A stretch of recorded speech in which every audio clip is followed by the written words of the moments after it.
Hello, my name's Travis Davis.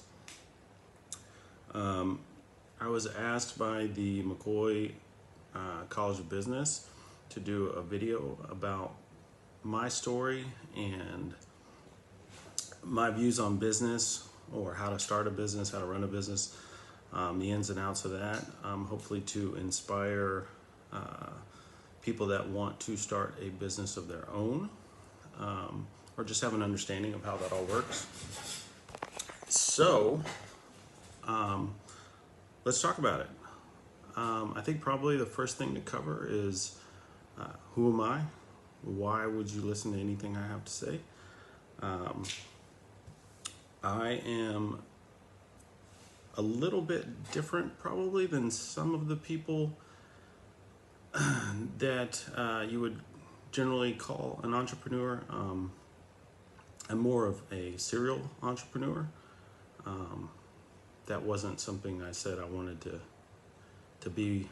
When I got into this, I just see a world full of opportunity, and it seems to be fun to try to build things and watch them grow into something cool.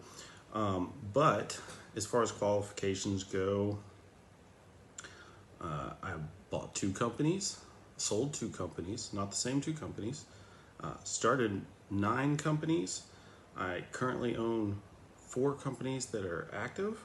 I trade stocks. I've flipped that house. I have invested in commercial real estate. I have sat on boards, or one board to be exact. The biggest company I ever built had $750 million of revenue. And on occasion, I have failed miserably and had to lick my wounds and wonder why I ever did anything. And all of that is part of being a business owner and an entrepreneur. And I can't wait to do it all again. So, why in the world would anybody start a business? I think for me, I started my first business when I was, 20. And for me, it was just about freedom. I wouldn't even say financial freedom at the time. It was just more freedom of like what are you gonna do with your life? Are you gonna go somewhere every day at 8 o'clock, not 8:01, not 8:05, 8 o'clock, and wear something that somebody told you to wear, and your lunch break is from a certain time, and don't be 2 minutes late when you come back, and that's what I envisioned a job to be. And I said, I think I want to wear a t-shirt to work. I think I want to do my own thing, and so that's what I did. But there's so many different reasons to start a business. If you have a desire to build something, I think that's gonna be a huge driver, and I think that's a lot of people. It's not. I don't think most entrepreneurs say, "I'm gonna do this to get rich." If they get rich, it's a product of the commitment and the work that they put into the project. So, if you think that sounds like you, then I would say keep listening, keep researching. I think a lot of people probably shouldn't start businesses. It's an incredible sacrifice, especially on the front end. A lot of entrepreneurs and business owners I know, they'll tell you that the first few years were really, really hard. Hard on their family, hard on them personally, mentally, financially. And I would say, unless you just really think you want to take that plunge, then either don't do it or scale back. You could scale back by having a day job and moonlighting with some type of business. I had a friend that for quite a while, he would do lumber takeoffs when he got home from work. And it didn't cost him anything because it was all him. And he made a really good side living for a number of years until he just decided that his time was more valuable, and he didn't need the money, so he stopped doing it. But there's just a lot of ways to participate or be an entrepreneur that aren't, just 100% after it. But if you do decide to go down the road of, I'm going to quit my job and I'm going to go do this, you should be ready to really put in a lot of work and really be committed at least for the first 5 years. And it's going to be hard. So, alrighty. Some things that you probably need if you're gonna start a business. I would say the number one thing, I can't even stress this enough, is a really, really high IQ. If you're not that smart, I would not even go down that road. Rich parents, that really helps. If they could give you some money to go and start your business, I think that would be huge. If you were really, really good looking, I think it's gonna make things kind of a layup for you. Yeah. Okay, you don't need any of those things to be successful at business. What you do need is a strong work ethic and the desire to succeed. That's kind of it.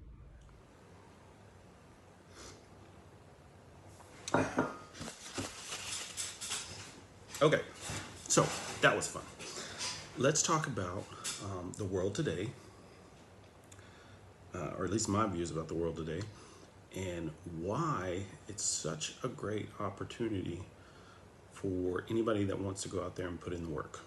So, over time, you can look back and I don't know who started this, but the first one I know of is Sam Walton. Used to have lots of little privately owned businesses, and maybe one of them sold shoes, and one of them sold clothes, and one of them sold groceries. And guys like Sam Walton, they came in and they said, I can either buy all these businesses and jam them together and cut my overhead so that nobody can compete with me, or I can just do all these things and put those guys out of business. And then they soon realized, I could do this across the whole nation, across the whole world. And you fast forward to today, and like the other day, I was looking into the porta potty business, and apparently there's like one or two companies that have kind of nationalized porta potties across the nation, and that's going to be your competition, is these national companies. That's really good and really bad, depending on what you're trying to do. For a guy like me, that's like bread and butter, right? Because a national company is only going to be as strong as their regional manager and the processes and culture that that regional manager is held to. So let me kind of explain that. Let's go back to the porta potty business. Let's say you're going to get into the porta potty business and you're competing with this national company. And let's say that their regional manager is actually really good. Okay. So then, on top of being really good, there has to be a culture at the company that allows him the autonomy to make a lot of decisions on his own, to take care of the customers.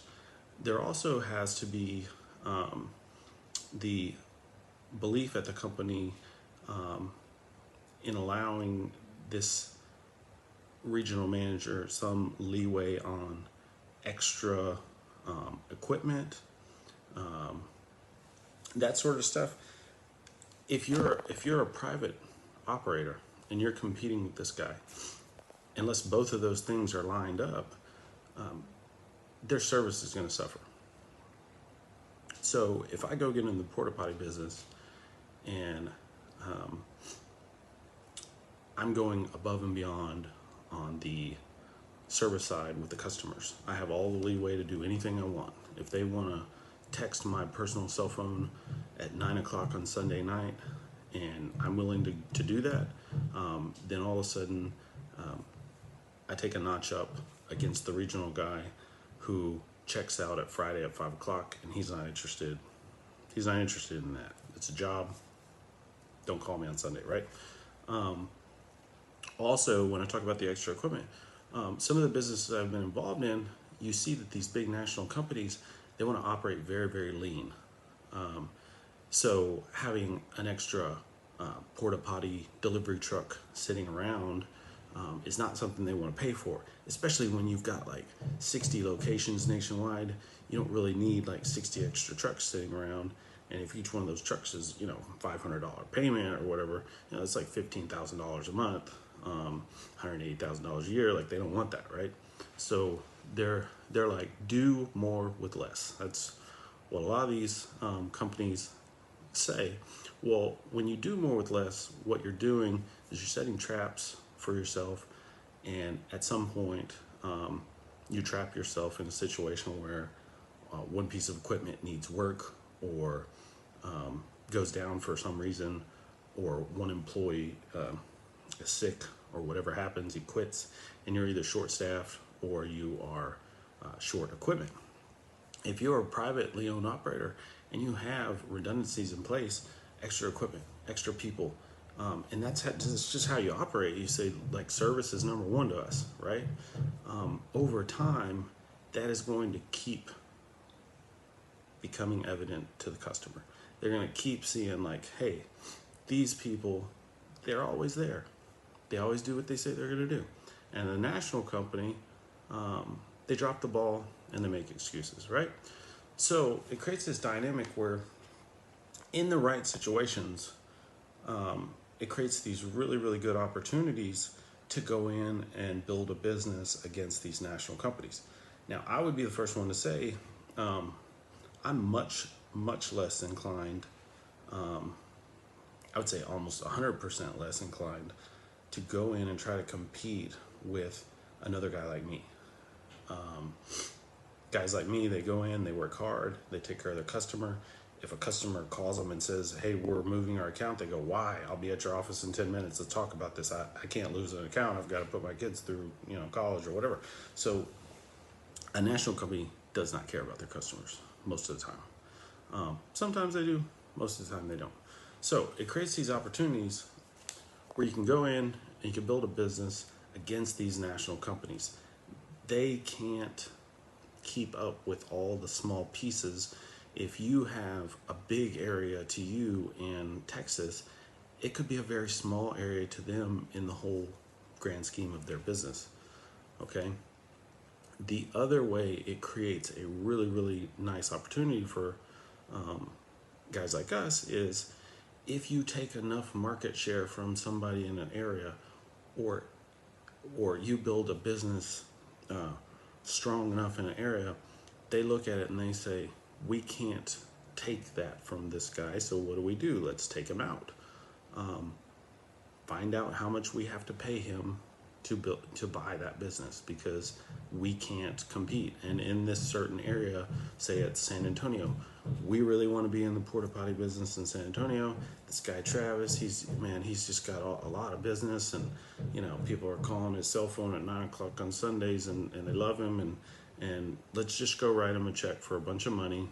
We'll brand it as our company, and he's got a non-compete for multiple years, and he's going to go on and get into the Ferris wheel business or something. I don't know.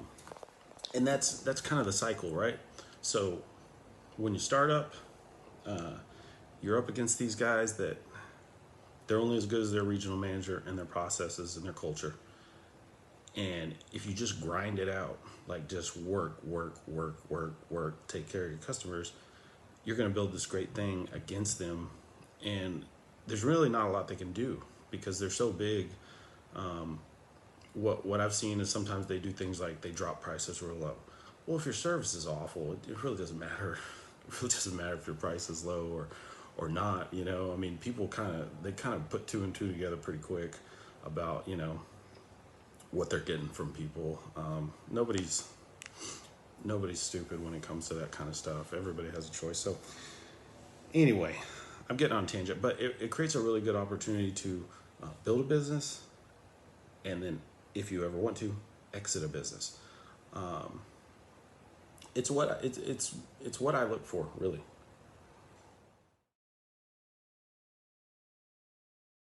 So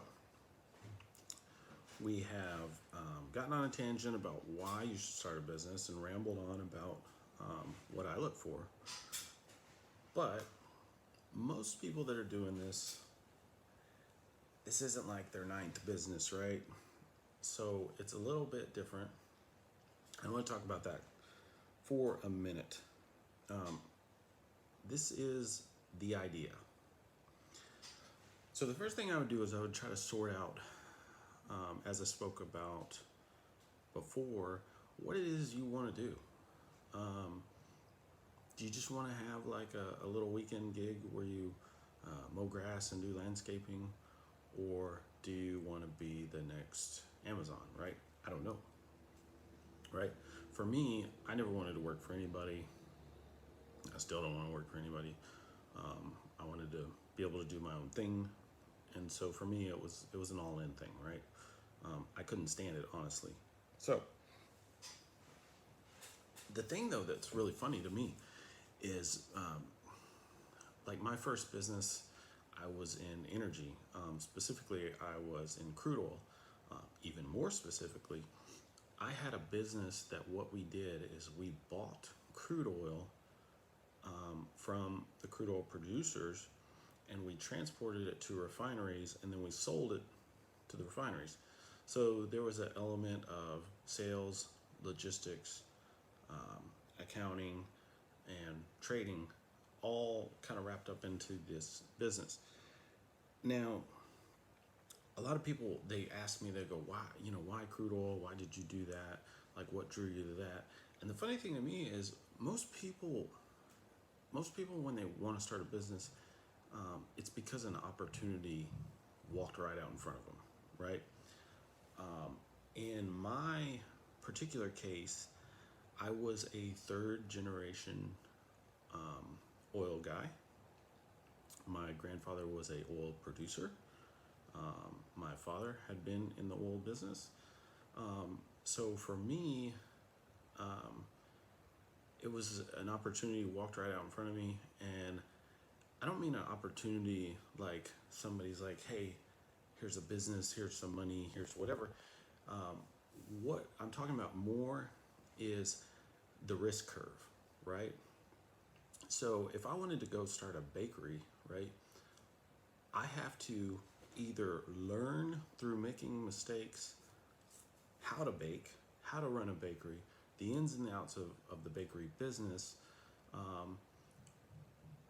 I'm reading books, I'm messing up, right? Like all that takes time, right? And there's a curve. It's the risk curve and the learning curve. And when you know somebody that can mentor you in these types of situations, it takes you further away from that risk, right? So if your uncle was in the construction business and you wanted to start a roofing company, right? You could say, hey, uncle, let me come to work for you and learn some of this stuff. And then I'm going to go start a roofing business. And even though your uncle is not in the roofing business, getting a foundation in construction in general is going to help you understand how to run that roofing business, right? So for me, having somebody in my life that knew fundamental things about the oil business, even though it wasn't the same thing I was doing, took me away from that risk curve and helped me to do my first business, right? So that's what I would say is the first thing is like the idea. I mean, look around, right? The idea could be like right in front of you. Most people, when they get into a business, it's because they knew somebody that was in something, or somebody that said, I'll help you do this.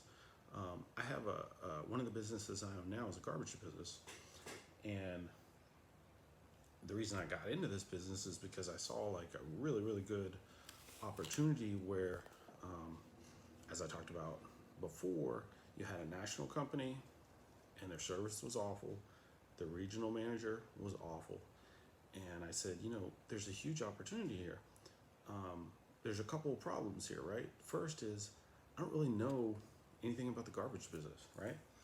I've been in logistics, I've been in service, I've been in sales and marketing, right? Like I understand a lot of the pieces, but if I just go jump into the garbage business, a lot of things I learn are going to be by making mistakes. And how do I take myself away from that risk curve as much as possible? Because customers, they're somewhat forgiving, but you don't want to use them as guinea pigs. I mean, you want to have a good running program like day one. So what I did is I found a guy who was recently retired in the garbage business. He didn't own a garbage company. He didn't he didn't operate on the highest levels and know every in and out of everything.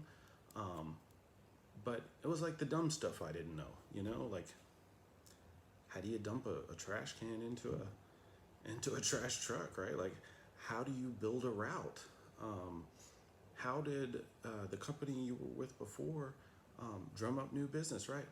And so I get a guy like that, and then I just listen and ask a lot of questions.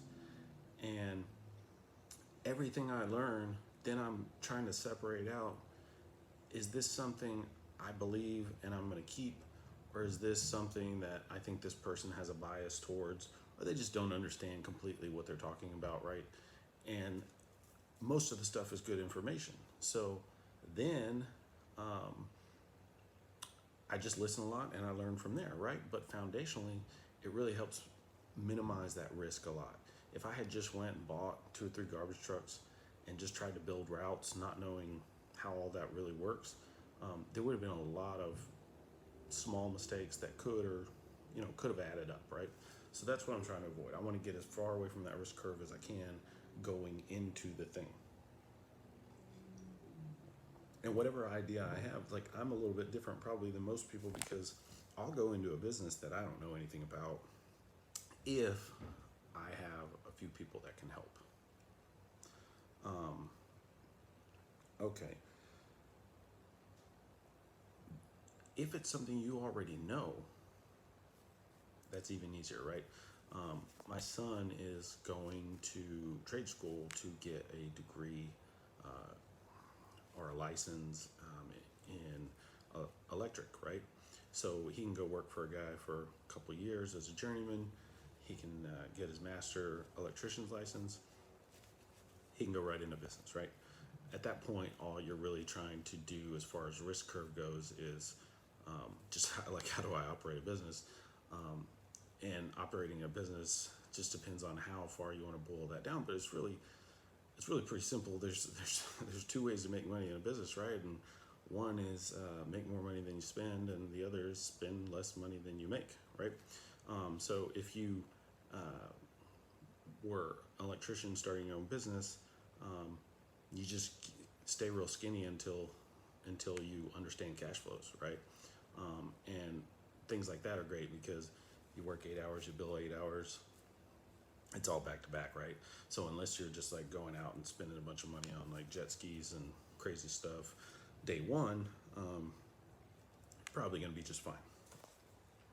Or just like going crazy with advertisements and stuff. But anyway, if it's something you know, it's going to take you way far away from that risk curve and help you a lot. If you don't know it, try to find somebody that does know, that will help you or mentor you. A couple other things I would say about when you're evaluating ideas of what it is you want to start. is what is the opportunity in your area. Like I said, I was in energy, crude oil specifically. I don't know that I would go to like New York to start an energy business, right? Like Texas, that's a thing, right? But what is the opportunity in your area? What does your competition look like? If you're going to go up against another guy like yourself, you might be better off moving to another area. It sounds maybe a little over the top, but you don't want to get in there and start competing with another guy, another small independent that, he's got to have these customers to feed his kids, right? He's going to work so hard against you. You're much better off going against that national company and just working hard, right? So the opportunity there, the risk curve, how do you minimize that risk curve? I think those are all. I think those are all pretty important when you're coming up with the idea. Another thing to consider is, you know, do I want to have a bunch of employees? Like, how comfortable am I with that? How strong am I as a manager of other people? There's a lot of great businesses where it's just one guy running around, or one guy with one employee kind of running around doing things, and you make a really good living. If you're going to have a big company, though, you need to understand that you're going to have to manage people, and that is probably the hardest part of everything, is how to treat people with respect but still hold them accountable, how to manage large groups of people and cultures, things like that.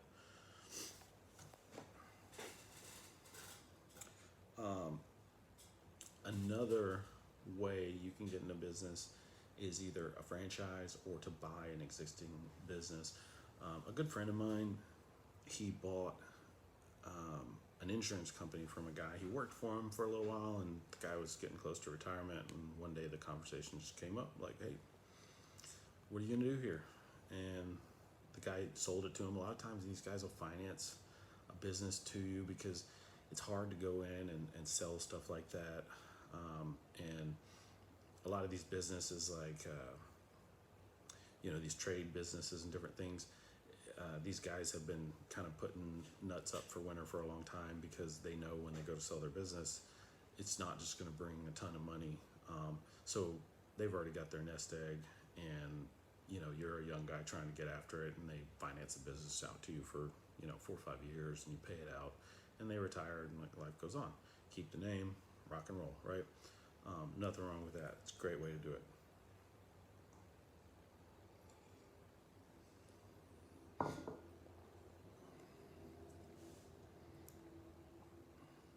So I think that's probably enough to get you thinking about the idea.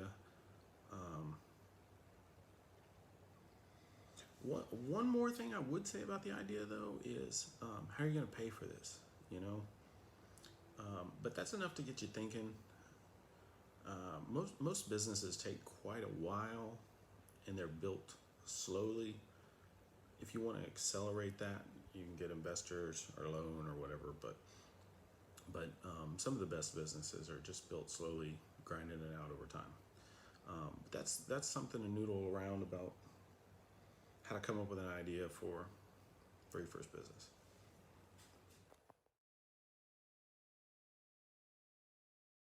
All right, I'm back.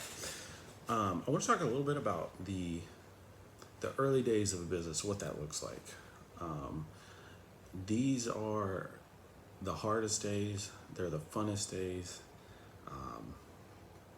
These are the days that they're just going to stress you out. But when you look backwards, you go, man, those were great times, because like in a lot of the stuff I've done, we're starting from nothing, right? It's the Wild West.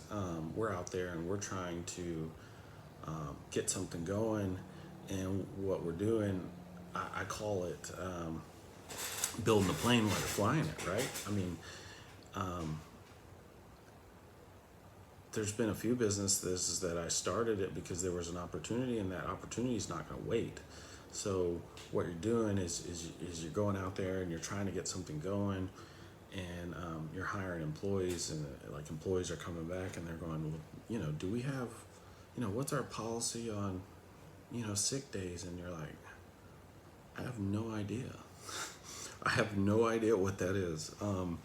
Let me think about that and create a policy, right? And then you turn around your customers say, what's your policy on, returns? And you say, what would you like it to be? What would make you happy as a customer, right? And you really have nothing to go, nothing to go on. It gets easier as you have more experience in business, because you go, hey, our policy on sick time, what I've done at other companies, what I like is PTO, and we create a bank for PTO, and you got to give us 2 weeks notice, and then there's this type of PTO and that type of PTO, whatever. And you have these kind of track record things you start leaning on. But when I started my first business, like I said, it was energy. We would buy crude oil from producers and truck it to the refineries. Well, I was driving the first truck for the first few years, and so there really didn't have to be much of anything other than from a customer standpoint of, how do we pay the customer? How do we, bill the refinery? What insurance? You don't have insurance, you have to go get insurance, right? Like all these little knick-knacky things. But then I remember when I started hiring employees, it's like, well, what if I want a day off? And I go, well, if you need a day off, take a day off. Well, what if I want 10 days off? Well, I guess if you need 10 days off, and then you go, what am I doing? Like, I've got to write something out to try to get my arms around this, because you start getting into how good is this person working for me? Are they going to take advantage of me or not? And the more people you get, the more they are going to take advantage. Most people are pretty good, but if you don't have written out policies, things like that, you're just going to run into people interpret things the way they want to interpret, or they game whatever system they have. So you get into that kind of stuff. But the early days, you're running with the ball. You're just trying to generate some revenue, because you gotta pay for some stuff. You have operation cost, and you're trying to pay for some stuff. But the early days are, like I said, they're some of the greatest days. When I think back about my first company and what a great story that was, I think about the early days mostly. I think about me driving a truck with a Labrador in the passenger seat, watching the sun come up. Just a world of opportunity out there that I'm going after. And the coolest thing about that, when we got to be a bigger company, is people really respect a story like that. I remember one time I went to a sales meeting, and I was very nervous because this account I was trying to get was a big account that would put us into a new area. And so I knew I had to nail it, right? And I go sit down with the guy at lunch in Houston, and the first thing he says is, "Tell me the story." And I said, "What story?" And he said, "I heard you have a great story, and I'd like to hear it." He said, "I'd like to hear it from you." And I told him that I had started this company with one truck that I drove myself for the first few years, and we had built a company around trying to treat our customers right. And obviously this is the condensed version of it. And the guy he just ate it up. Just loved it. He said, a guy like you is the guy I want to do business with. Right? My competitor's story might have been, well, I came to work for this company, and we're a big national company, and whatever, right? Some people resonate with guys like me, and some people resonate with national people. After that, it's a numbers game to try to get in front of them. But those early day stories really turned into the culture of who we were, the sales map for who we were. We were the guys that were going to grind it out. We were humble. We were going to take care of you.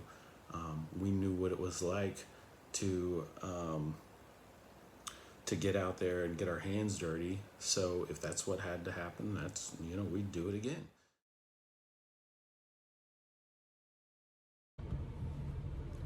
Okay, so let's talk about ice and Eskimos. There are a lot of people out there that think sales is about talking somebody into something at any cost.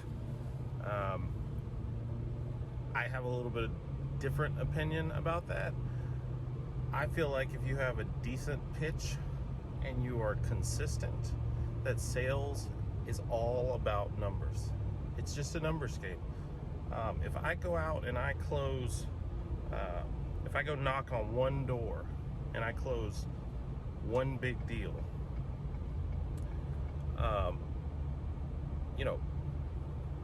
I probably caught that person at a time where they were already dissatisfied with their current provider, or they just happened to be in the market at the time that I came by.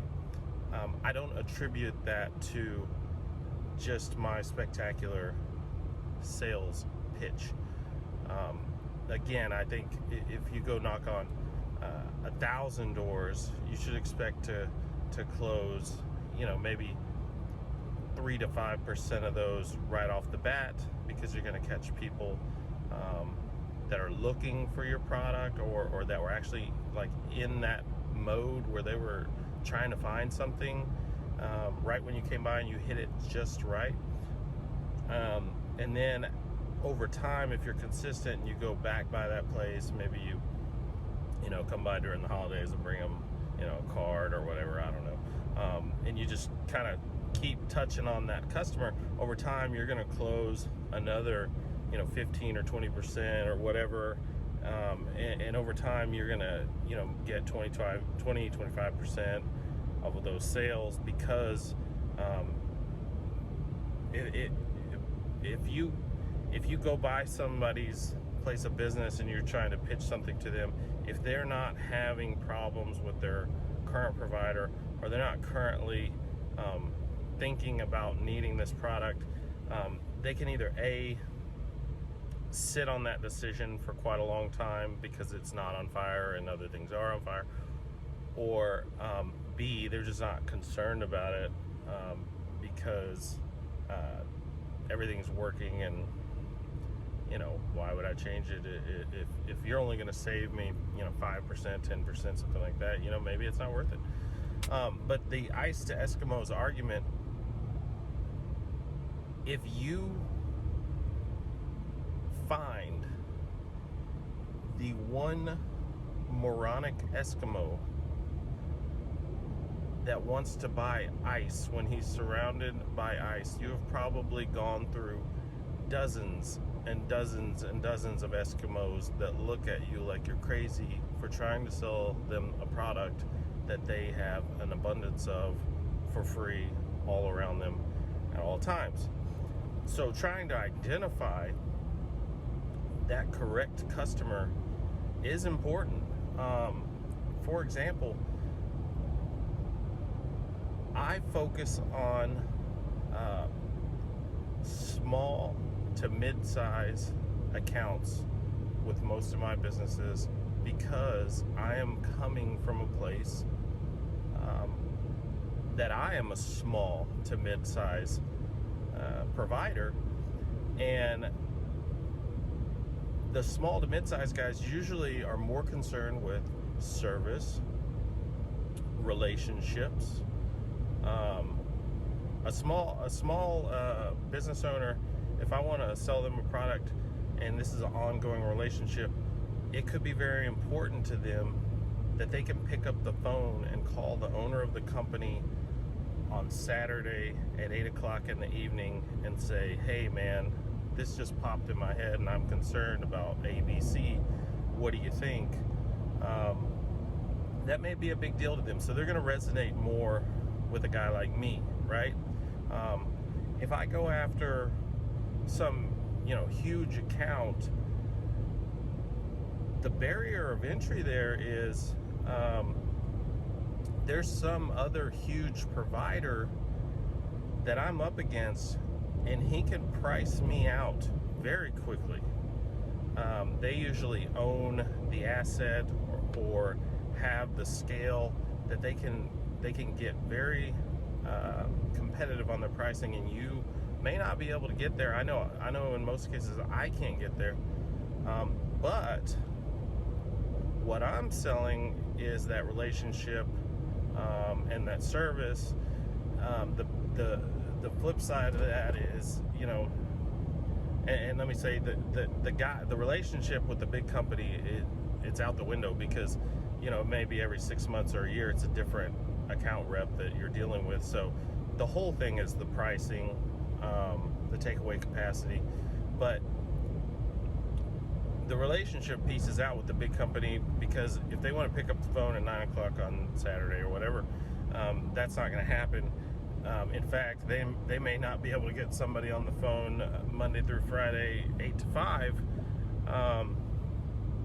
So there is no relationship in most cases, and if there is, it's only as good as the salesperson that you're dealing with. If they leave, get promoted, get fired, get hit by a car, whatever,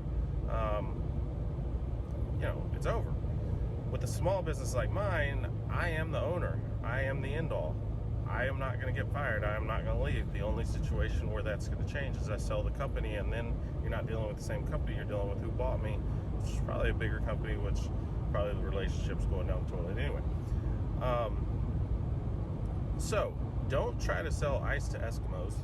Instead, try to identify who is most likely to need my product, and how can I be most efficient about selling to these people, with a combination of maybe knocking on doors, maybe advertising, targeted ads, lots of different ways that you can make your customers and the salesman, different things that you can try to target this ideal customer for you, and then it's a numbers game from there. But it's a big deal, because if they're not going to use the product, what does it matter? I mean, if you're a trampoline salesman and you go by the nursing home to try to sell trampolines, right? Like, unless they have some grandkids they're going to buy those trampolines for, old people in nursing homes aren't going to buy a trampoline, so you're wasting your time. It's the same thing. It's the same thing when you're targeting customers. You need to think about who's going to use this thing, and how can I touch them most consistently, for the least amount of money, and be consistent at it over time, so that when they do go to make that decision, or they do get ready to make that change. I remember this guy that came by. He came by 2-3 times. I can't remember his name. Maybe it was Larry. I don't know. Oh yeah, they left a pin. Let me go look. I think I left that pin in my desk drawer. Oh, here it is right here. Travis Davis. Yep, I remember this guy. He seemed like a reasonable guy, and he's been persistent. Let me call him. So don't sell ice to Eskimos. Maybe sell him a jacket. In the beginning, and when we're first getting going, sales really trumps everything. You can have kind of a wonky operation on the inside, as long as the customer isn't really seeing it on the outside.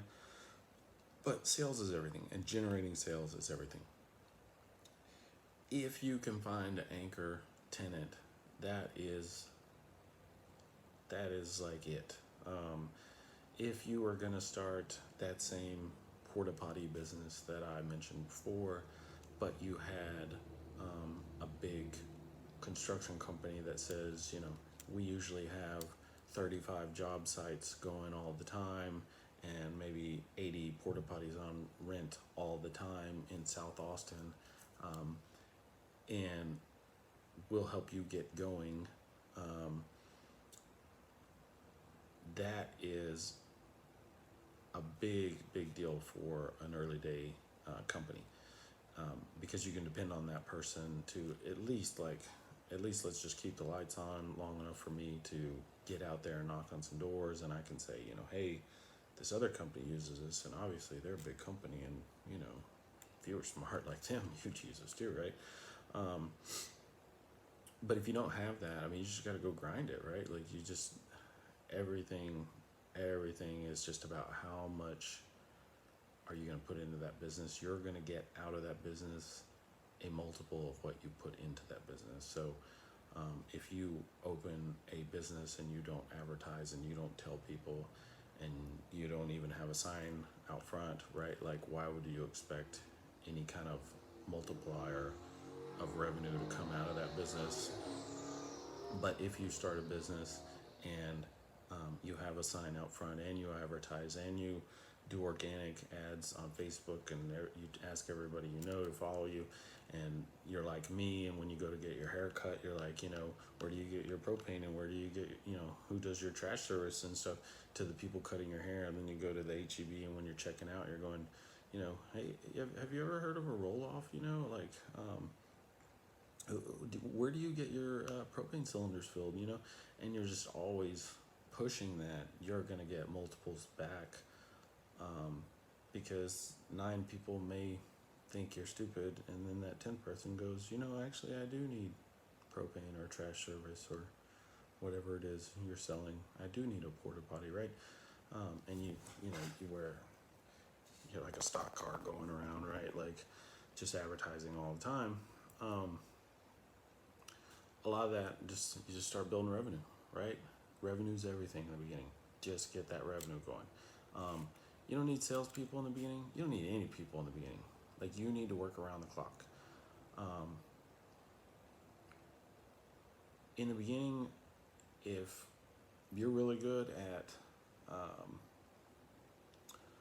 going out and working in the field, but you have to have somebody that's doing your billing, you know what you need to do? Read a book for dummies, accounting book, right? Like, figure it out, right? Fly that plane while you're building that plane, right? You don't have money. You don't have money to hire somebody in the beginning. You got to do it. Add value to yourself. If you are really bad at sales, I remember, like, in the beginning, I was so timid. The thought of going and knocking on somebody's door and just saying, like, hey, would you use my company for something, was just crazy. But you know what I did? I started reading books. Read The Ultimate Salesman, stuff like that, like, just sounds so stupid even now saying it. But you'd be shocked just what you learn from those, and the just little nudge of confidence, feeling like at least you have a little something going into this, right? Like, if I'm gonna go knock on a door, at least I have a little foundational value to pull on to try to sell this person something. When I first started my first business, I was awful at accounting, but accounting was a huge part of our business. I read a bunch of books. YouTube was kind of early back then, but I watched a lot of YouTube videos. My mother is a teacher. I had my mom sit down and show me how to use Excel. I'm like, I don't know what this is, like, but I know it will help, right? Like, people keep talking about Excel, like, what is this, right? And she helped me build some spreadsheets to keep track of some accounting things and different things that I had to do. It was part of the business, and I didn't have the money to pay anybody. So in the beginning, you have to wear all hats. You have to create a lot of value in yourself. If you're weak at something, stop being weak at it. Like, get strong, buy a book, watch a video, ask somebody. You'd be shocked. A lot of people, you go to them and you go, I'm some young guy, I'm trying to get going, like, I'm a total idiot. Do you think you could teach me how to do this? You'd be shocked how many people will say, well, what are you trying to do? And they start working with you and try to help you because they see some young person, like, trying to grind it out, and they want to help them. They want to be part of that story. People want to be part of your story. People will help you. You should be walking around all the time asking for help if you're starting your business. Use my business. Help me. I don't know how to do this. Can you show me how to do it? Right? Not customers, but I'm saying like educationally, from a value standpoint, you have to wear all these hats. You have to know how to do this stuff. A lot of it's going to be a little bit different if you're buying a franchise, buying an existing business. I mean, usually if you're buying an existing business, there's people already in place doing things, and you can learn a little slower through them, and then you have to decipher out like what are they really trying to do to help me, and what are they trying to do because they don't like it how the old guy did it, so they're trying to change that on me. But if you started a business from scratch and you're out there doing it, you don't have any money for anything, buy a book, right?